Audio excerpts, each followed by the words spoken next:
होश में रहो, समय आने दो। कर्म अवश्य में भोक्तव्यम, तुम्हें भुगाएगा, रो नहीं पाओगे, रो नहीं पाओगे। यहां जो आप कर्म कर रहे हैं वो आपको भोगने पड़ेंगे, अच्छे या बुरे।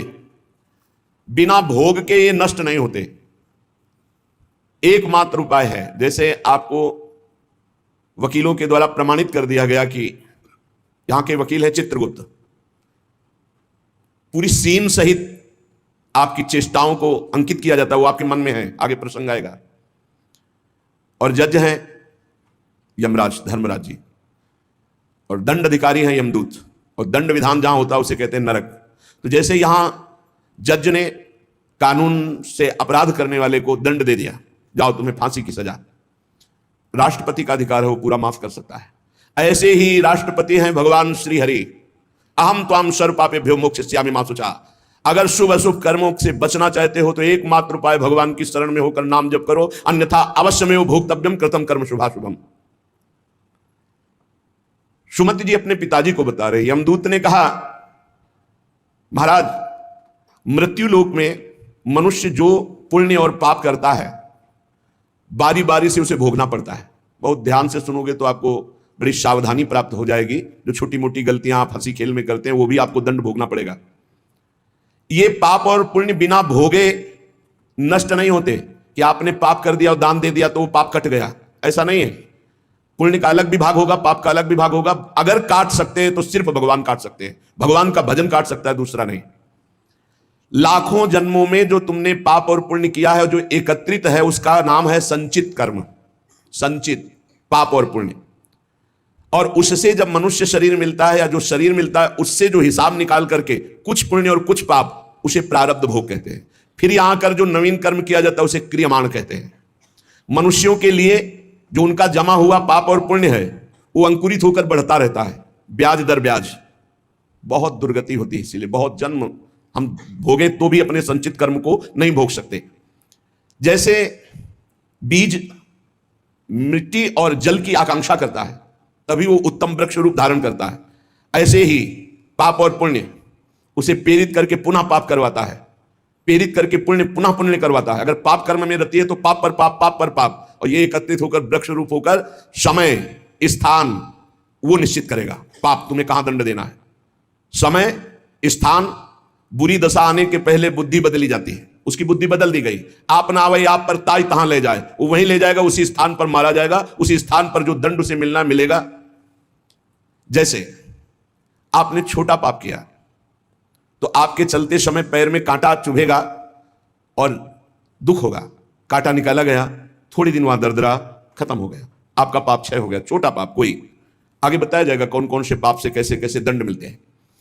अब अगर आपसे थोड़ा बड़ा पाप बना है तो वही पैर में लोहे की कील बनकर चुभेगा, कांटे की जगह लोहे की कील, अधिक दुख होगा।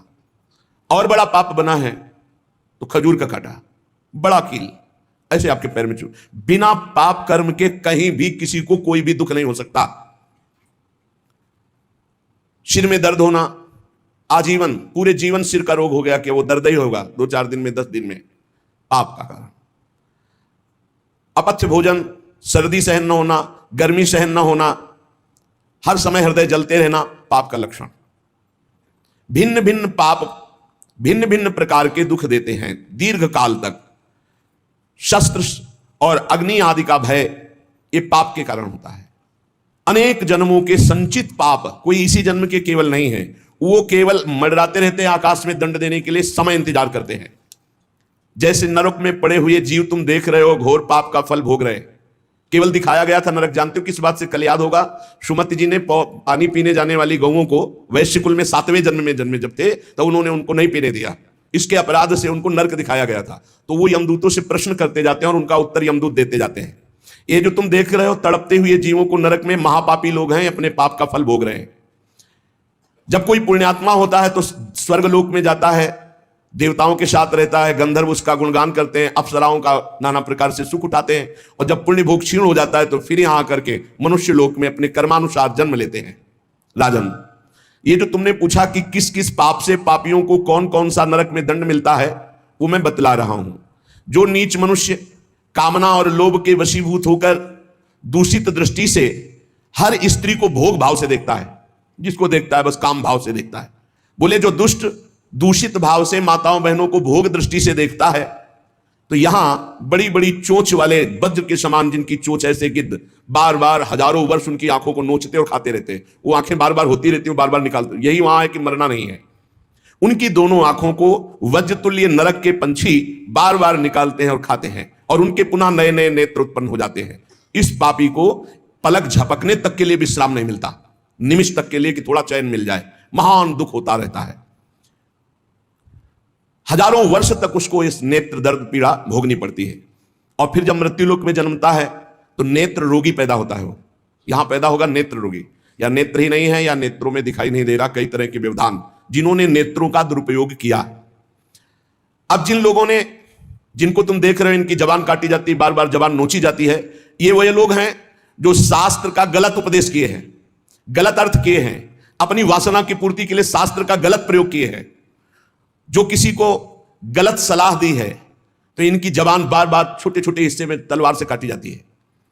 शास्त्र का उल्टा अर्थ बताया, उसकी जबान को वहां हजारों वर्ष काटा जाता है। खिलवाड़ नहीं, प्रश्न उत्तर कर देना। अगर आपका उत्तर गलत है तो आप नरक जाएंगे। प्रश्न करता तो आप पर श्रद्धा करके पूछ रहा है, और आपने मनमानी उत्तर दे दिया और वैसा आचरण कर दिया, तो उसको पाप नहीं लगेगा, पाप आपको लगेगा क्योंकि आपने आदेश किया है और आपकी दुर्गति हो जाएगी। इसीलिए अनाधिकारी को जब जनक जी महाराज विदेह राज ने पूछा, निमि जी ने नौ योगेश्वरों से, कि मैंने यही प्रश्न कर्म के विषय में सनकादि से पूछा था, वो मौन थे, कोई उत्तर नहीं दिया, क्यों? तो बोले उस समय आपका ज्ञान जागृत नहीं हुआ था, आप उस समय अनाधिकारी थे, कर्म का बड़ा सूक्ष्म विषय होता है, इसीलिए मौन थे। ऐसा नहीं कि हर प्रश्न का उत्तर फटाक से दे दे, और वो गलत है अगर उत्तर, तो शास्त्र सम्मत नहीं है, तो उत्तर देने वाले को नरक का दंड मिलेगा, उसकी जबान हजारों वर्ष वहां काटी जाएगी। जो शास्त्र का गलत अर्थ करता है, जो शास्त्र को अपनी वासना पूर्ति के लिए घुमा करके बोलता है, जो किसी को बुरी सलाह देता है, उसकी जबान यहां काटी जाती है, जो देख रहे हो। और हे सुमति जी, जो वेद की निंदा करते हैं, देवताओं की निंदा करते हैं, संतों की निंदा करते हैं, वैष्णव की निंदा करते हैं, गुरु की निंदा करते हैं, गुरु पर दोष दृष्टि करते हैं, गुरु को वक्र दृष्टि से देखते हैं, क्रोध दृष्टि से, उन सबको यहां भयंकर वज्रतुल्य वाले जिनकी चोंच है, ऐसे पक्षी गिरा गिरा करके उनके अंगों को नोचते हैं, जबान, आंख और उनके शरीर के अंगों को। जितने निमेष तक उनके द्वारा ये जिह्वाजनित पाप हुआ है, उतने हजार वर्ष तक उनको पक्षी नोचते हैं। जो नराधम बिना दोष के दो मित्रों में फूट डाल देते हैं, एक दूसरे की चुगली करके, पिता पुत्र स्वजन में भेद पैदा कर देते हैं। और जो पुरोहित, बहुत ध्यान देने योग्य बात, अनुष्ठान का संकल्प लेता लेकिन अनुष्ठान पूर्ण नहीं करता, जजमान को क्या पता। जो पुरोहित जजमान से नियत संख्या ले ली धन और अनुष्ठान पूरा नहीं किया, या जो अपनी माता और पिता का अपमान किया, जो अपनी शरणागत अपने अर्धांग विराजमान पाणी ग्रहण की हुई पत्नी का विविध प्रकार से अपमान और शोषण किया, वो यहां आरे से चीरे जाते हैं हजारों वर्ष तक। दिखाया, देखो ये बीच आरे से आराम आराम से एक एक अंग चीरे जाते हैं।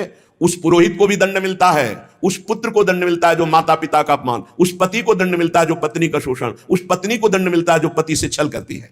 आप खुली आंख इनकी दुर्गति देख सकते हैं। जो दूसरों को कष्ट देने का स्वभाव बना लिया है, बातचीत चेष्टा से कष्ट ही देना है, जो दूसरों की प्रसन्नता में जलते हैं, जो दूसरों की घरों में, सोए हुए घरों में आग लगा देते हैं या फसलों में आग लगा देते हैं और उनको प्राणांतक कष्ट देते हैं, उन अधम पापियों को यहां जलती हुई आग में जलाया जाता है। तुम देख लो, तपती हुई बालू डालकर उनको भूना जाता है और यहां आग में उन्हें जलाया जाता है।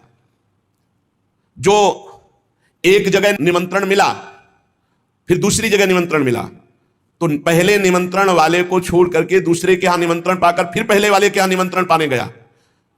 ऐसा नहीं है, ये नरक का कारण बन जाएगा। एक जगह निमंत्रण है, वहां गए, अगर हम भूखे हैं तो भूखे, नहीं मिला तो नहीं मिला, अब दूसरे दिन देखा जाएगा। 2 3 4 निमंत्रण, ऐसा नहीं। जो ब्रह्मर्षि किसी देव कार्य के लिए, पितृ कार्य के लिए यजमान के द्वारा निमंत्रित किया गया और वो दूसरी जगह भोजन कर लिया, दूसरे निमंत्रण को स्वीकार करके फिर उसके यहां भोजन करने गया, तो उसको यहां नरक में 2 टुकड़े करने वाला दंड मिलता, बार बार उसके 2 टुकड़े। ये बार बार बहुत जगह भंडारा, बहुत जगह निमंत्रण, ये ऐसा नहीं है, सिद्धांत है। तुम भूखे हो तो एक जगह चले जाओ और अपना पेट भरो, भजन करो। ये नहीं कि 5 जगह चले गए तो खूब दक्षिणा 5 जगह की मिली तो सुन लो। ये तस्मा शास्त्रम प्रमाणम, ये शास्त्र है, मनमानी नहीं। पहले ऐसा कभी ब्रह्म ऋषि जन नहीं करते थे। 5 घरों में भिक्षा मांग लो, या निमंत्रण है तो एक जगह जाके पेट भर लो जो रूखा सूखा मिले।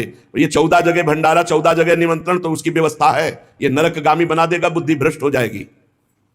जो सदैव कड़वी बातें बोलकर लोगों के दिल पर चोट पहुंचाते रहते हैं। कुछ लोगों का ऐसा स्वभाव होता है, जब बोलेंगे तो हृदय की पीड़ा प्रकट हो ही जाए, ऐसा उनका है।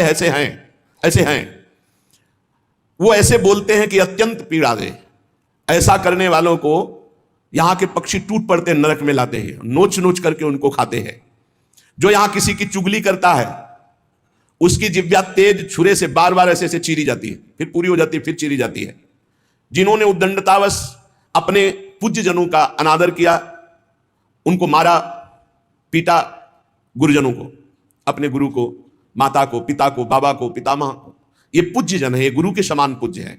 जो अपने गुरुजनों को, पूज्य जनों को अनादर करता है, दंड देता है, मारता है, पीटता है, वो देखो ये कुंड बने हैं विष्ठा के, पीब के और मूत्र के।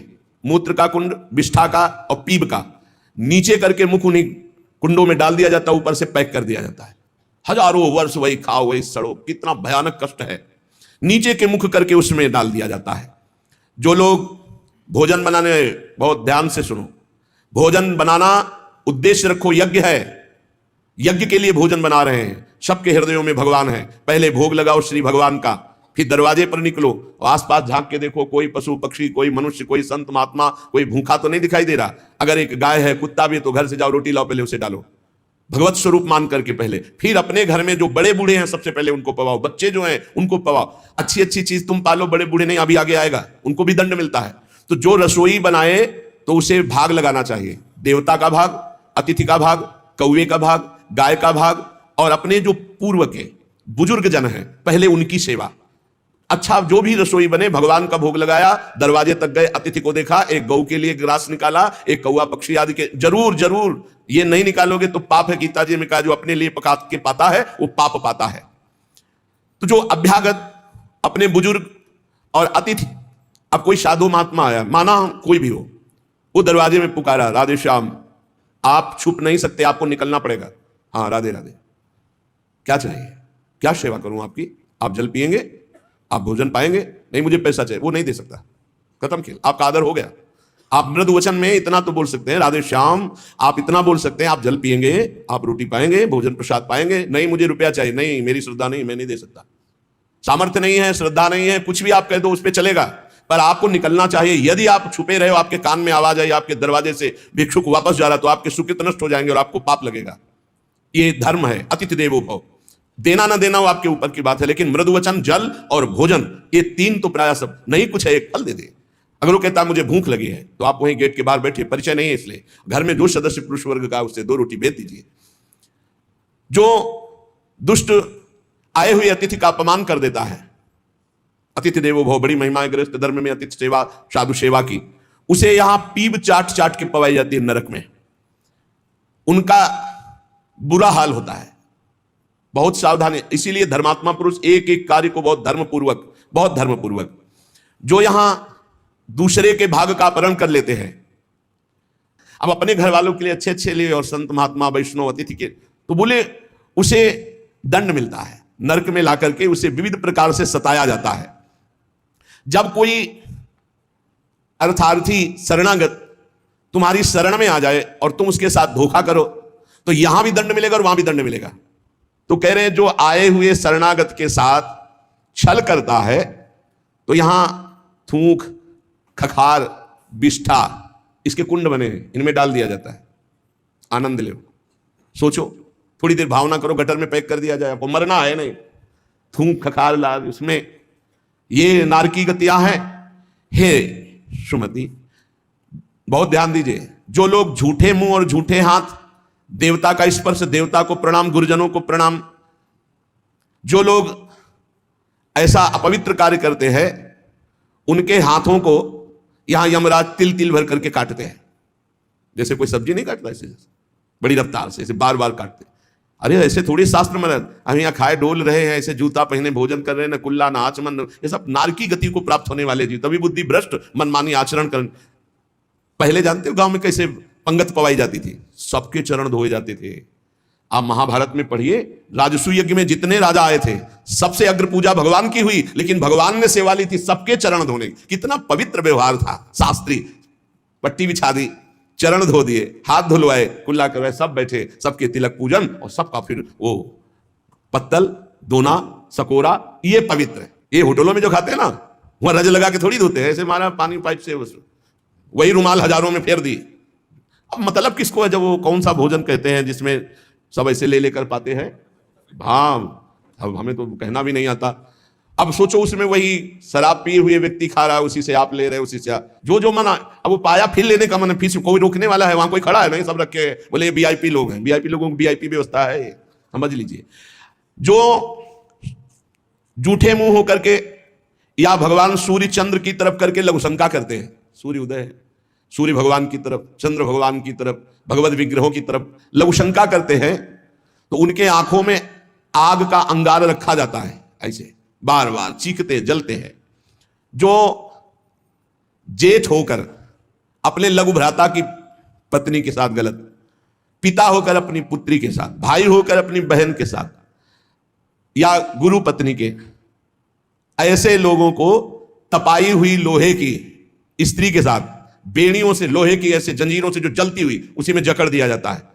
बहुत तुम्हारी बुद्धि भ्रष्ट हुई थी, जो बहन बेटी और पवित्र संबंध भी नहीं तुम्हें दिखाई दिए, तो उसमें लपेट दिया लोहे की स्त्री, धधकती हुई आग, लोहे की जंजीरों से बांध दिया। त्राहिमाम पुकार रहा है, हजारों वर्ष बंधा रहे, मरना तो है नहीं, जकड़ दिया जाता है। आग का अंगार आसो पास उसके रख दिया जाता है, उसके पूरे के पूरे शरीर में बार बार दाह आग होती हुई चिल्लाता है। ऐसे नराधमों को यहां बहुत दंड दिया जाता है।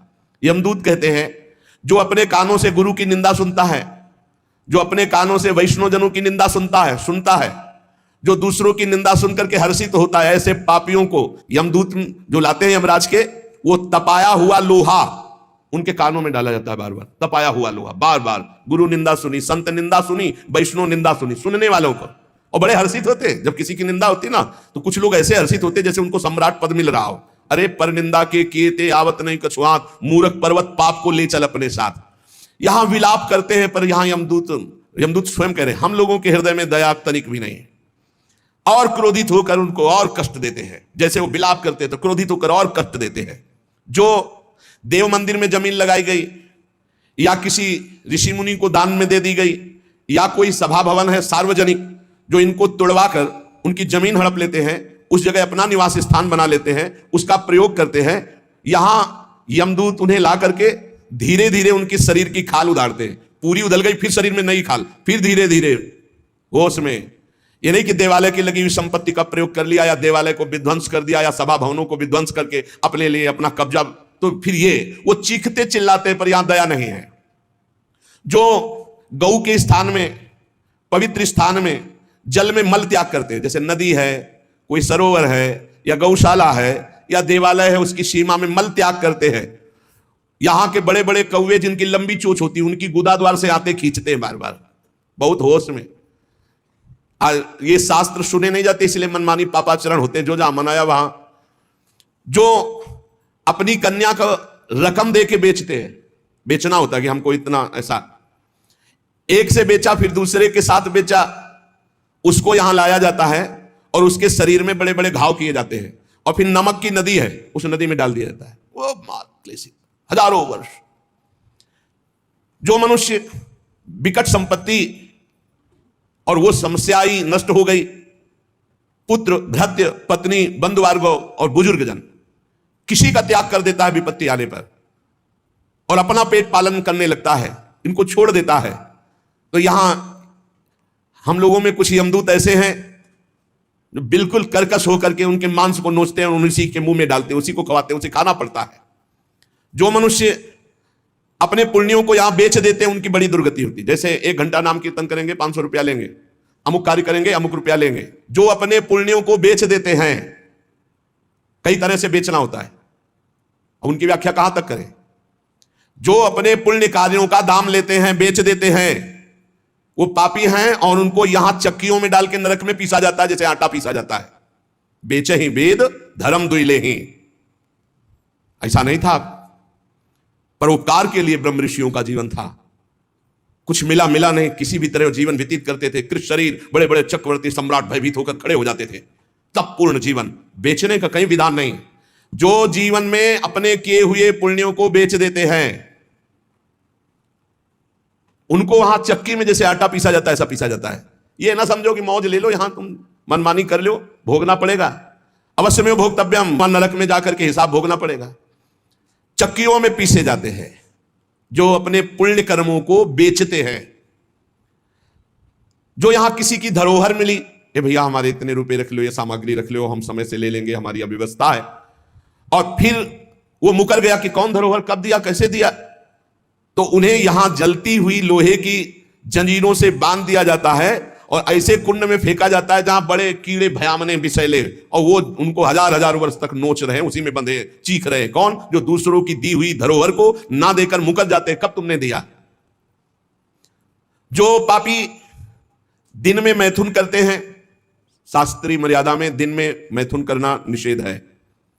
जो रात्रि में पराई स्त्री से मैथुन करते हैं, दिन में चाहे अपनी स्त्री क्यों ना हो, मैथुन निषेध है। और जो इसीलिए महाभारत में एक प्रसंग आता है, एक ऋषि को उनकी पत्नी ने दिन में बहुत प्रेरित किया। उनका नाम हमें तो स्मरण नहीं आ रहा, किंदम, हाँ ऐसे कुछ नाम था। तो उन्होंने कहा दिन में पुरुष रूप में तो हम आपके साथ मैथुन कर नहीं सकते, आप बहुत प्रेरणा करती, इसलिए पशु बनना पड़ेगा। तो आप भी अपने संकल्प से मृगी रूप धारण करें, मैं मृग रूप धारण करता हूं। ऐसा ही हुआ, मृग रूप होकर के वो सहवास कर रहे थे। इतने में ही महाराज पांडु ने देखा तो उन्होंने बाण संधान कर दिया। अब जे ही बाण लगा तो मृग रूप तो हट गया ऋषि। तब वो हाहा खाए कि मुझे नहीं पता था कि आप ऋषि हैं। तो उन्होंने घटना बताई थी कि मेरी पत्नी विवश थी काम से, इसलिए मुझे पशु रूप धारण करना पड़ा, क्योंकि दिन में मनुष्य रूप से मैं तो नहीं किया जा सकता। जाओ, तुमने मुझे इस स्थिति में मारा है, अगर ऐसी स्थिति तुम्हारी हुई अपनी पत्नी के साथ तो तुम्हारी मृत्यु का योग हो जाएगा। मृत्यु का योग हो भी गया।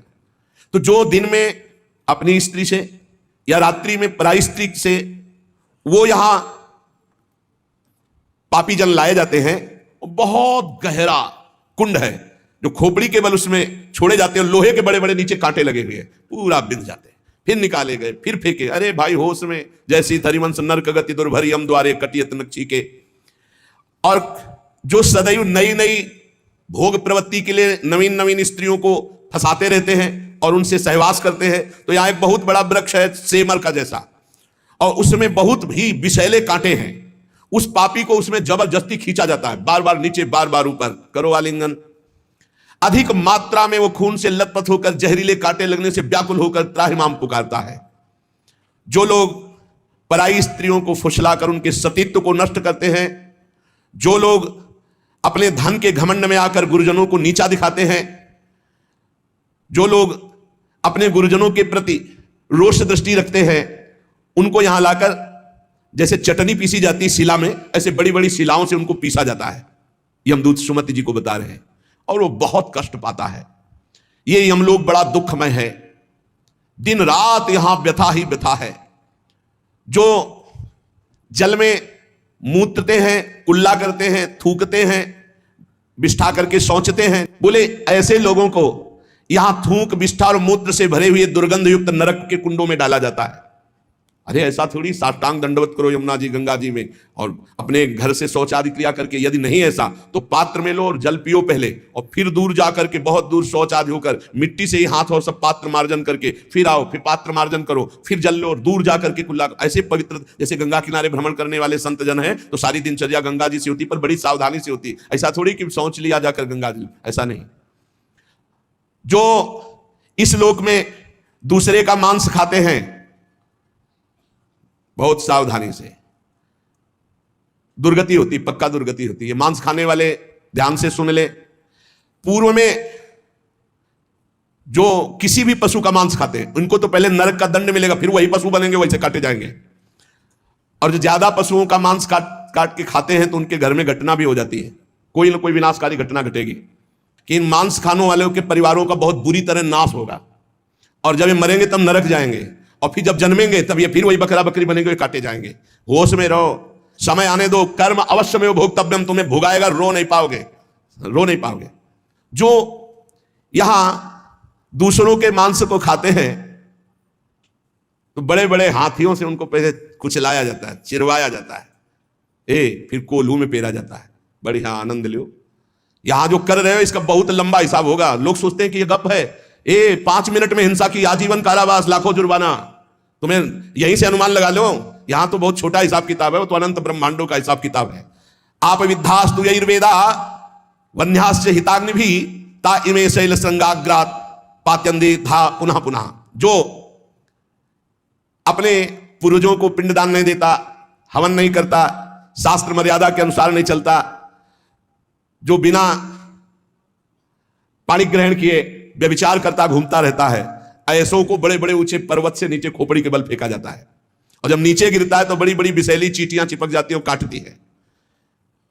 अब और सावधानी की बात, जो पापी पुरुष के द्वारा दिया हुआ दान लेता है, स्वीकार करता है, पापी होश में ये रुपए की गड्डी नरक पहुंचा देगी। जो पापी पुरुषों द्वारा दिया हुआ दान लेते हैं, चाहे वो यज्ञ कराने के लिए, चाहे वो किसी भी कार्य के लिए, उन मनुष्यों को पत्थर के भवन में छोटे से ऐसे गैसील, बिल्कुल गैस ऐसी जहरीली, उसमें कीड़े की तरह उन्हें बंद कर दिया जाता, बाहर से कोई वायु नहीं, बंद। अब कितने हजार वर्ष, कितनी घबराहट है, आप सोचो, पत्थर के छोटे छोटे ऐसे भवन, उनमें गैस भरी हुई जहरीली, उसमें बंद कर दिया गया। दशांश लिया जाता धर्मात्मा पुरुष का, दशांश दान है धर्मात्मा पुरुष का, 100 मेहनत से कमाए। अब अगर तुम 10 रुपए दान कर दोगे तो बहुत बड़ी बात हो जाएगी। एक गरीब आदमी बड़ी मेहनत से अपना पेट पालता था, तो एक किसी व्यापारियों के संग में था। तो सब व्यापारी बड़े बड़े अपने अच्छे पदार्थ भोजन के, वो खिचड़ी लाया था घर से, कहीं यात्रा में था, उसका नाम भोला भी था। भोला एक किसान आदमी, तो अपनी थाल में रख के पानी भरने के लिए गया, इतने में कुत्ता गया, एक कुत्ता खा, वो दूर बैठ गया, कुत्ते को खा गया। सब व्यापारी उसका मजाक उड़ा रहे थे। फिर अपनी थाल ली, मांझ करके रख दिया, और जो जल था उसी को पी लिया। रास्ते में जा रहे थे, एक भयानक ब्रह्म राक्षस प्रकट हुआ। अलग अलग कोटि के प्रेत भी होते हैं, अब तो सबके होश उड़ गए। भोला एकदम सीधा आदमी था। ब्रह्म राक्षस ने कहा सबको मार देंगे हम व्यापारी। तो भोला ने कहा शुरुआत हमसे करो। उनका तुम्हारे ऊपर तो हाथ नहीं उठा सकते। क्यों? क्योंकि तुमने कभी बेईमानी नहीं की, धर्म से कमाए हो, और आज तुमने इतना बड़ा पुण्य किया कि भूखे थे, अपनी मेहनत की कमाई की खिचड़ी कुत्ते को खाने दिया। अगर वो पुण्य मुझे दे दो तो मैं ब्रह्म राक्षस योनि से मुक्त हो जाऊं, किसी को नहीं दंड दूंगा। तो उसने कहा कैसे दे दूं? बोले संकल्प करो कि आज की खिचड़ी जो कुत्ते ने पाई उसका जो पुण्य हुआ मैं तुम्हें देता हूं, मैं अभी मुक्त हो जाऊंगा, नहीं सबको मार दूंगा इन व्यापारियों को। धर्म की कमाई का छोटा सा भी दान वो भगवान की भी प्राप्ति करा सकता है।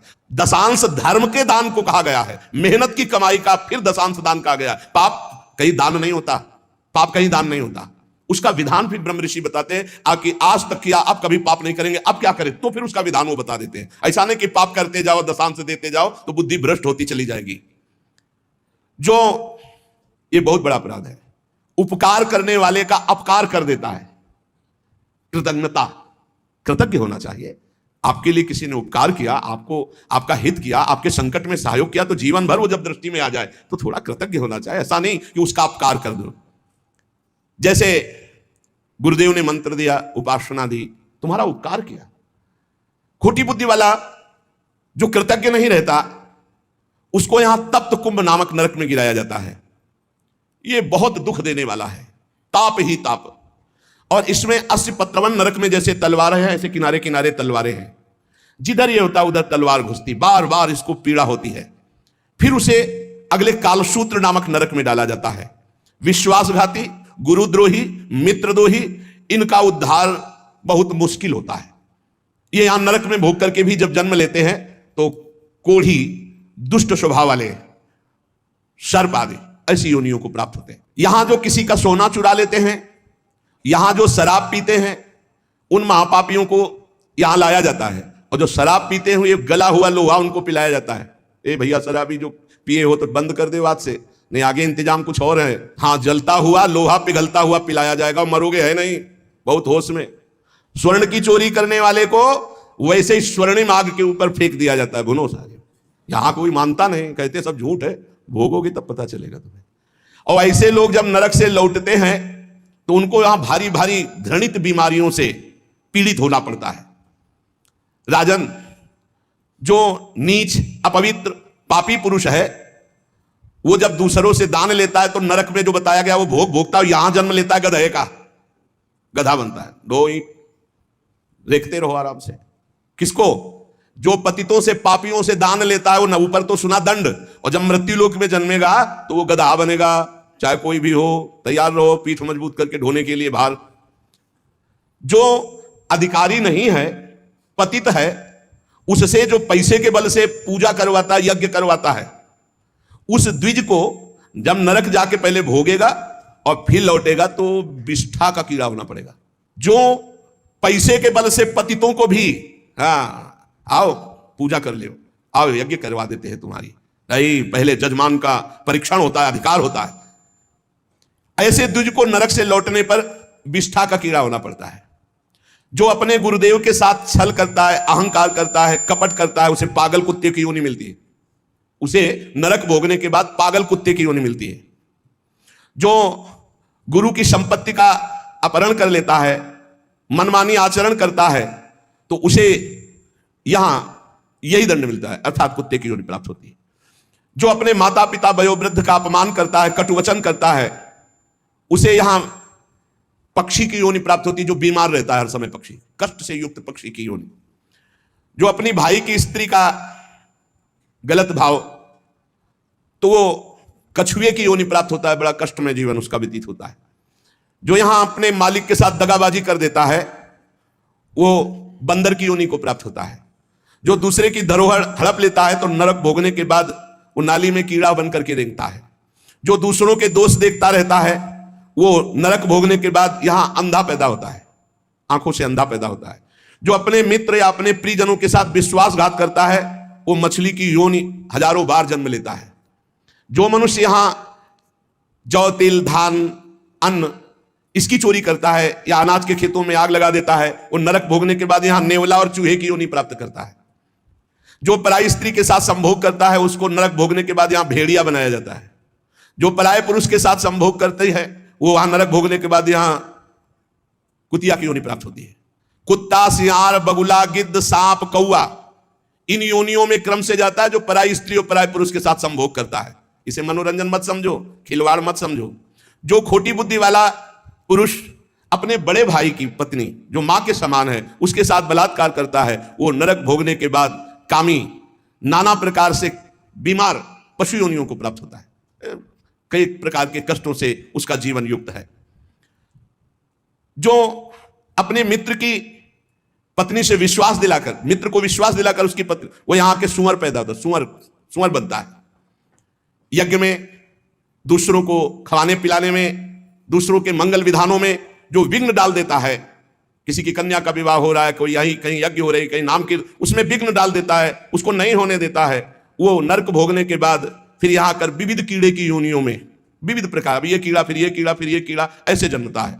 जिसने देवता या ब्रह्म ऋषि उनको ये बोल दिया कि मैं ये दूंगा, आपको ये दूंगा, और फिर नहीं दिया, कर्जा है तुम्हारा, ऐसे नहीं बोलना चाहिए, ऐसे नहीं बोलना चाहिए। अयाचक वृत्ति से जो रहते हैं, कभी नहीं, महाराज हम आपका ये काम कर दें, आपको ये दे देंगे, आपको एक कर्जा हो गया, अब अगर नहीं दिया तो नरक भोगोगे, और नरक से निकलने के बाद कौआ बनोगे। जो अपने पूजनीयों का अपमान करता है, बड़े भाई का अपमान करता है, वो क्रौंच पक्षी के रूप में जन्म लेता है। बहुत सावधान होना चाहिए। जो तुम्हारे साथ उपकार करे उसके साथ तुम्हारा नम्र व्यवहार होना चाहिए। यदि उपकार नहीं किया तो तुम्हें बिच्छू की योनि प्राप्त होगी, बिच्छू बनना पड़ेगा। जो सोए हुए मनुष्य की हत्या कर देता है, शस्त्रहीन है या सोया हुआ है, उसकी हत्या कर देता है, या किसी स्त्री की हत्या कर देता है, या बालक की हत्या कर देता है, वो 1000 बार गधे की और कीड़े की योनियों को प्राप्त होता है, बहुत संभल करके। जो दूसरों के भोजन व्यवस्था को नष्ट कर देता है, उसे मक्खी की योनि प्राप्त होती है।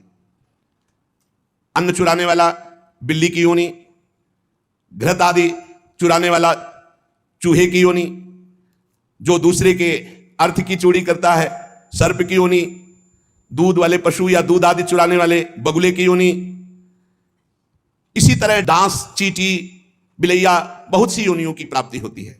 हे महाराज, मैं तुम्हें कहां तक बताऊं, ये जितने जीव हैं ये सब नरक से आए हुए हैं। एक मनुष्य योनि भगवान ने कृपा करके दी है, जिससे हम अब भगवान की प्राप्ति कर सकते हैं।